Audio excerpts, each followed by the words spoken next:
तो बड़ी खबर है, नीट यूजी का आज री एग्जाम हो रहा है। आज 1563 कैंडिडेट दोबारा से परीक्षा दे रहे हैं। 1563 कैंडिडेट के ग्रेस मार्क्स हुए थे रद्द। सुप्रीम कोर्ट के आदेश के बाद जो है मार्क्स रद्द हुए और दोपहर 2 बजे से शाम 5:20 तक ये परीक्षा होगी।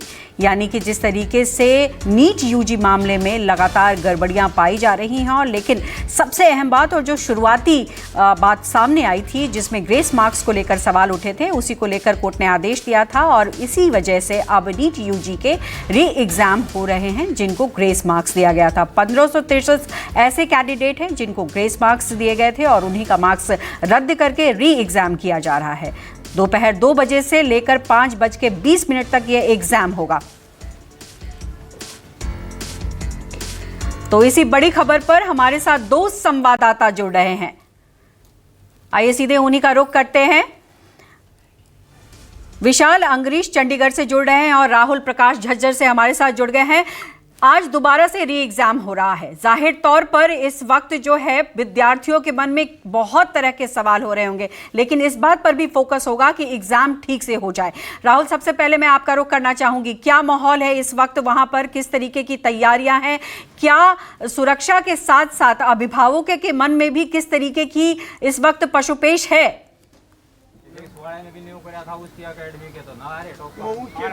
देखिए, चर्चा अभी सिर्फ नीट एग्जाम को लेकर चल रही है। जो बवाल हम देख रहे हैं पूरे देश भर में, अलग अलग तस्वीरें देखने को मिल रही है। जिस तरीके से पूरा प्रकरण रहा, जिस सेंटर्स में एक ही सेंटर्स के 6 से 7 बच्चे टॉपर निकले, परिवार और वो बच्चे, उनके मन में यही है कि इतनी जल्दी री एग्जाम और ग्रेस मार्क्स, तमाम वो सवाल हैं। मैं सीधे पेरेंट्स से बात करता हूँ।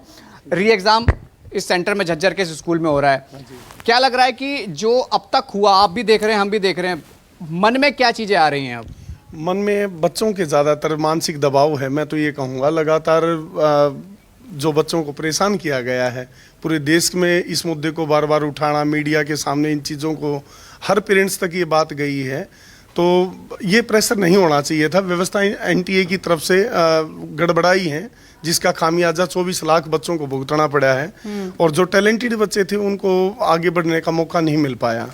अच्छा, जो राहुल मैं यहाँ पर आपको रोकना चाहूंगी। राहुल, मैं एक सवाल करना चाहूंगी अभिभावकों से। राहुल जी, एक सवाल करिए कि चूंकि आज री एग्जाम हो रहा है 1563 बच्चों का, यही अभिभावक कह रहे हैं कि 24 लाख जो विद्यार्थी हैं उनको कहीं ना कहीं नुकसान हुआ है इस तरीके से जो गड़बड़ियां सामने आई हैं।